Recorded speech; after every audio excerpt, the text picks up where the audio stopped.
शेतकरी बंधूंनो नमस्कार. आपण ऐकत आहात नवसंजीवन शिक्षण प्रसारक मंडळ दारव्हा, कृषी विज्ञान केंद्र सांगवी रेल्वे यवतमाळ 2 द्वारा संचलित आत्मा यवतमाळ यांच्या सहयोगाने रेडिओ नवसंजीवनी 89.6 मेगाहर्ट्ज. शेतकरी बंधूंनो, आपल्याला कल्पना असेलच, सांगवी रेल्वे या ठिकाणी कृषी विज्ञान केंद्राचं प्रक्षेत्र जवळपास 50 एकरचं आहे आणि या 50 एकरावर विविध प्रकारची फळझाडं, विविध प्रकारची पीक पद्धती, विविध प्रकारचे प्रात्यक्षिक देखील आहेत आणि या सगळ्याचं नियोजन करणारे प्रक्षेत्र व्यवस्थापक सन्माननीय विवेक चौधरी सर आज आपल्या कार्यक्रमात आहेत. आपण सरांकडून जाणून घेऊयात या प्रक्षेत्राचं व्यवस्थापन, पीक पद्धती, पाणी व्यवस्थापन इत्यादी बाबींविषयी. चौधरी सर नमस्कार. नमस्कार सर. 50 एकराचं हे आपलं प्रक्षेत्र आहे सर, कृषी विज्ञान केंद्राचं. तर जमिनीचा प्रकार कशा प्रकारे आहे? हां, नक्की सर. आपलं जे कृषी विज्ञान केंद्र जे आहे तिथले जे प्रक्षेत्र आहे त्या प्रक्षेत्रावरती जे जमीन आहे आपल्यावाली ते उंच ठिकाण असल्यामुळे मध्यम ते हलक्या स्वरूपाची जमीन आपल्या इथे आहे. मग या क्षेत्रावर कोणकोणती पिकं आपण घेतलेली आहेत? कशा प्रकारचे प्रात्यक्षिक आहेत शेतकऱ्यांसाठी?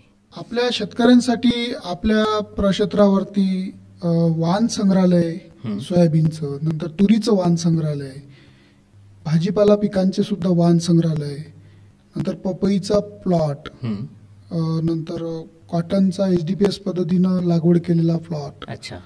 अजून आपल्या इथे फळझाडामध्ये सुद्धा आपण लागवड केलेली आहे. त्यामध्ये आपण पेरू आहे, सीताफळ आहे, नंतर हनुमान फळ आहे, रामफळ आहे, लिची सुद्धा लागवड केलेली आहे आपण. आणि नवीन याच्यामध्ये डेमॉन्स्ट्रेशन म्हणून आपण काजू सुद्धा लागवड केलेली आहे.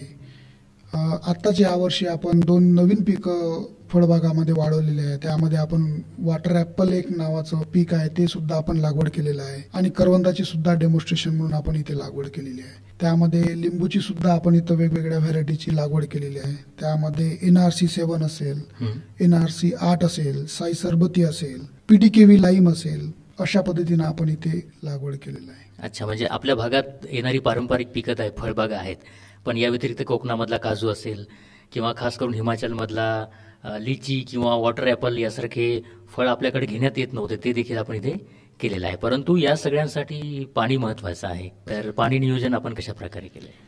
आपल्या इथे निश्चितच आत्ताच आपण विषय काढला होता त्या विषयानुसार आपल्या जमिनीमध्ये वरती इथे पाण्याचा सोर्स, जिवंत पाण्याचा सोर्स नाही आहे. त्यामुळे आपण काय केलेलं, इथून 2 किलोमीटर वरती एक क्षेत्र आपण विकत घेतलं. तिथे आपण विहीर केली, तिथून आपण पाईपलाईन टाकून आपल्या प्रक्षेत्रावरती एक स्टोरेज म्हणून एक शेततळ तयार केलं. त्या शेततळाची लांबी रुंदी आहे 35 बाय 35. अच्छा. आणि त्यामध्ये पाण्याची साठवणुकीची क्षमता आहे 15 लाख लिटर पाणी. आणि त्यामधून आपण या सगळ्या पिकांना आपण पाण्याचं नियोजन करतो. त्या नियोजनासाठी जे ड्रीप इरिगेशन आहे, म्हणजे ठिबक सिंचन आहे, तुषार सिंचन आहे, या पद्धतीचा सुद्धा आपण इथं वापर करतो. ही जी वेगवेगळी फळझाडं आहेत सर, तर ही लावताना काय काळजी घेतलेली आहे आपण? पाण्याच्या नियोजनाच्या दृष्टीनं असेल किंवा त्याची मुळं चांगल्या प्रकारे वाढण्यासाठी कशा प्रकारे सुरुवात केली आहे? आपली जी जमीन आहे या जमिनीमध्ये खडखड जमीन जास्त असल्यामुळे, म्हणजे जसं फळबागाला आपली चांगली भुसभुशीत जमीन पाहिजे, त्यांचे रूट्स डेव्हलपमेंट होण्याकरता आपल्या इथं थोडं कडक म्हणजे मुरमाड जमीन असल्यामुळे आपण इथे पहिले 5 बाय 5 गड्डे केले. अच्छा. त्या गड्ड्यामध्ये 2 ट्रॅक्टर एवढी माती आपण त्यात टाकली आणि त्यानंतर आपण तिथं फळझाडाची पूर्ण लागवड केली. आणि त्याला मग पाण्याचं व्यवस्थापन आणि खताचं व्यवस्थापन करण्याकरता आपण फर्टिगेशन करणं आणि इरिगेशन करण्याकरता आपण ड्रीपचा पण अवलंब केलेला आहे. अशा पद्धतीनं आपण इथे या उंच ठिकाणी सुद्धा आपण फळझाडाची लागवड केलेली आहे. जसं शेतकरी म्हणतो की माझ्या इथे बाबा पेरू येणार नाही, माझी जमीन बाबा अशा पद्धतीची आहे, त्यामध्ये आपण एक नवीन तंत्रज्ञानाचा वापर करून आपण तिथे गड्डा करून माती टाकून, जसं की 2 फुटाचा गड्डा केला आणि मी लागवड केली आहे, अशा पद्धतीनं न करता 5 बाय 5चा गड्डा करून आपण तिथे लागवड करू शकतो. म्हणजे शेतीसाठी आणि फळबागांसाठी महत्वाचं असतं पीक आणि जमीन. बऱ्याचदा खडकाळ जमीन आहे किंवा आमची जमीन त्या पिकासाठी नाही, त्यामुळे आपण फळबाग लावू शकत नाही असं शेतकऱ्यांना वाटतं. पण हे एक चांगलं उदाहरण आहे की आपण मोठी खड्डे करून त्यामध्ये काळी माती, कंपोस्ट खत मिसळून ते गड्डे भरून आपण फळबाग लागू शकतो. पण इथे एक ड्रॅगन फ्रूटची सुद्धा लागवड केलेली आहे. ज्या शेतकऱ्यांना वाटतं की आपली जमीन एकदम हलक्या स्वरूपाची आहे आणि पाणी पण नाही आहे, अशा सिच्युएशन मध्ये आपण ड्रॅगन फ्रूटचा सुद्धा इथं डेमॉन्स्ट्रेशन एक आपण लागवड केली आहे डेमॉन्स्ट्रेशन म्हणून. त्यामध्ये सुद्धा आपण एक तंत्रज्ञानाचा वापर करून, म्हणजे वीड मॅटचा वापर करून पाण्याचं किती प्रमाण कमी लागेल त्या हिशोबाने त्याला आपण इथे एक डेमॉन्स्ट्रेशन तयार केलेलं आहे. याच वर्षी आपण त्याची लागवड केलेली. एवढ्या मोठ्या प्रक्षेत्रावर जवळपास 50 एकरवर विविध फळबागा असतील, फळपिकं असतील किंवा भाजीपाला पिकं असतील किंवा कॅश क्रॉप असतील, तर या सगळ्या पिकांचं कीड रोग नियंत्रण कशा प्रकारे करण्यात येतं सर? आपल्या इथे सगळ्याच डिपार्टमेंटचे एक सायंटिस्ट वर्ग असल्यामुळे त्यामुळे आपल्याला इथे वेगवेगळ्या पद्धतीनं जसं कीड व्यवस्थापन आहे त्याकरता आपण काय काय करू शकतो त्याचे सगळे आपले आहे. जसं की पिवळे चिकट सापळे म्हणा, कपाशीमध्ये फेरोमेन ट्रॅप म्हणा, नंतर निळे चिकट सापळे, प्रकाश सापळे आहे, अशा पद्धतीचा आपण वापर इथं करत असतो. एकात्मिक कीड व्यवस्थापन करणं हे सुद्धा गरजेचं आहे. त्याकरता शेतकरी काय करतात की वेगवेगळ्या पद्धतीनं हे जे सगळे उपक्रम आहे राबवत नाही आणि डायरेक्टली कृषी निविष्ठा विकत आणून त्याच्यावरती ते अप्लाय करतात. परंतु ते आले का नाही आले हे माहीत करण्यासाठी आपल्याला एक इंडिकेटर म्हणून आपण याचा अवलंब करावा अशी मी विनंती करतो शेतकऱ्यांना. नक्कीच. बऱ्याचदा खरीप असो किंवा रब्बी हंगाम असो, फवारणीसाठी मोठ्या प्रमाणात शेतकऱ्यांचा पैसा खर्च होतोच, परंतु हवे तसे रिझल्टही मिळत नाही. जसं की आपण सांगितलं, शेतामध्ये निळे आणि पिवळे चिकट सापळे जर आपण लावले, त्यावर ज्या चिकटणाऱ्या छोट्या छोट्या किडी आहेत, तर आपल्या शेतकरी बांधवांना अंदाज येतो की नेमक्या किडी किती आहेत, कोणत्या आहेत, आणि नंतर मग उपाययोजना आपण त्यासाठी करू शकतो. तर आपल्या इथे प्रक्षेत्रावरती फक्त विविध पिकांचं सुद्धा आपण लागवड न करता आपल्या इथे डेमॉन्स्ट्रेशन युनिट सुद्धा आहे. त्यामध्ये शेळी पालन असेल, रेशीम असेल, नर्सरी सुद्धा युनिट आहे ज्यामध्ये आपण रोपं तयार करतो. जसं ऊसांचे रोपं आपण दरवर्षी आपण शेतकऱ्यांना वाटप करतो. नंतर गांडूळ खताचं युनिट असेल, पारंपरिक बियाणे असेल, किचन गार्डन सुद्धा आहे आपल्याकडे.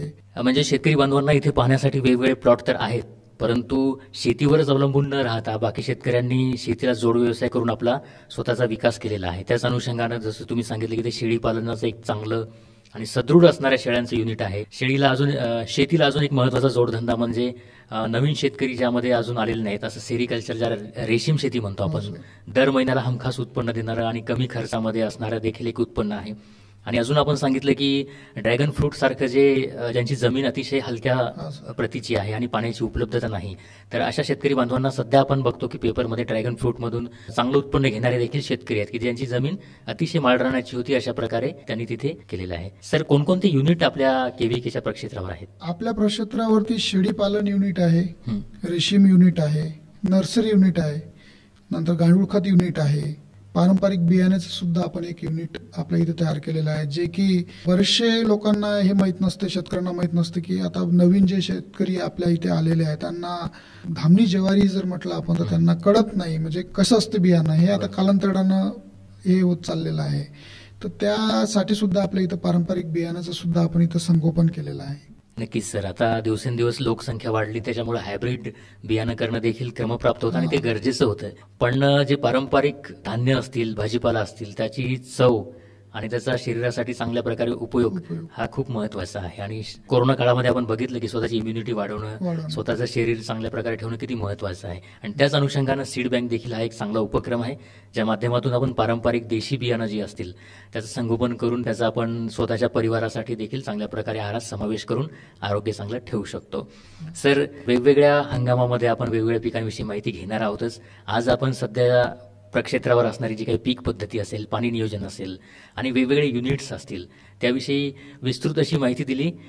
सर, कार्यक्रमाच्या शेवटी परिसरातल्या शेतकरी बांधवांना काय संदेश राहील आपला? संदेश हाच राहील सर माझावाला की आपल्या कृषी विज्ञान केंद्रामध्ये ऊसाचे रोपं सुद्धा आपण विक्रीसाठी देत असतो.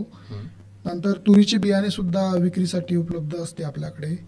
हरभऱ्याचं सुद्धा बियाणे आपल्याकडे विक्रीसाठी उपलब्ध असते. तसेच आपल्या इथं ट्रायकोडर्मा आहे, पीएसबी आहे, रायझोबियम आहे. जसं बीज प्रक्रिया केल्याशिवाय आपण लागवड नाही करू असे आम्ही संदेश देतो. त्यासाठी आपल्या इथे सगळे विक्रीसाठी उपलब्धता आहे. तसंच खत, कीड रोग नियोजन आणि पिकांची निवड कुठल्या जमिनीमध्ये कशी करायची, कुठलं पीक कसं घ्यायचं आहे आणि त्याला जोड व्यवसाय आपण काय करू शकतो याच्या संदर्भातलं जे डेमॉन्स्ट्रेशन युनिट आहे आपल्या इथे सगळे, त्याचा सुद्धा आपल्या केव्हीके मध्ये येऊन सगळ्या शेतकऱ्यांनी निश्चित बघून जावे अशी मी त्यांना विनंती करतो. नक्कीच सर. म्हणजे पेरणीच्या आधीपासून लागणारे बीज प्रक्रियेसाठी लागणारी जी विविध औषधं आहेत ती सहसा कमर्शियल दुकानामध्ये भेटत नाहीत, तर ती बीज प्रक्रियेसाठी उपलब्ध होणारी जी औषधं आहेत, त्याच्यानंतर पेरणीनंतर कीड व्यवस्थापन असेल, त्याच्यानंतर खरीप आणि रब्बी हंगामातली काही निविष्ठा असतील, जसं आपण सांगितलं ऊस असेल किंवा हरभरा बियाणं असेल, तर हे देखील इथे उपलब्ध आहे. तर परिसरातल्या आणि या भागातल्या सर्व शेतकरी बांधवांनी कृषी विज्ञान केंद्राच्या प्रक्षेत्रावर भेट द्यावी आणि तांत्रिक माहितीसाठी कृषी विज्ञान केंद्राच्या कृषी तज्ज्ञांना नक्की संपर्क करावा. नवसंजीवन शिक्षण प्रसारक मंडळाचे अध्यक्ष सन्माननीय माणिकराव ठाकरे साहेबांनी आपल्या परिसरातल्या शेतकऱ्यांसाठी एक चांगलं युनिट उभं केलेलं आहे, कृषी विज्ञान केंद्र आणलेलं आहे. याचा सर्व शेतकरी बांधवांनी लाभ घ्यावा. कृषी तंत्रज्ञानाची माहिती घेण्यासाठी इथे कृषी विषय विशेषज्ञ आहेत. तर त्यासाठी सांगवी रेल्वे या ठिकाणी कृषी विज्ञान केंद्राला भेट देऊन आपण त्यांच्याशी देखील संपर्क साधू शकता आणि माहिती घेऊ शकता. विवेक चौधरी सर, आज आपण कार्यक्रमामध्ये आलात आणि प्रक्षेत्र व्यवस्थापन या संदर्भातली माहिती दिली, याबद्दल सर्व श्रोत्यांतर्फे मी आपले आभार मानतो. नमस्कार. नमस्कार. सोनेरी ओढ सांदले